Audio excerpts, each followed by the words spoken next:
तारक मेहता गुजराती भाषेतले लेखक यांच्या गुजरातमधील लोकप्रियतेबद्दल सांगायचं तर आपल्याकडचे पु ल देशपांडे असंच म्हणता येईल।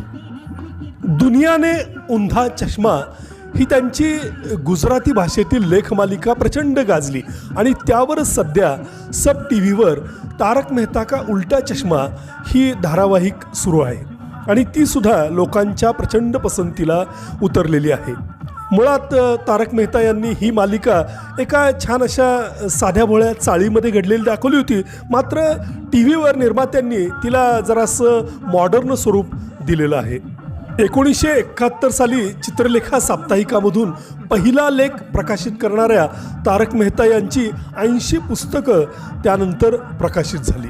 त्यांना 2015 साली पद्मश्री पुरस्कार देऊन सन्मानित करण्यात आलं होतं।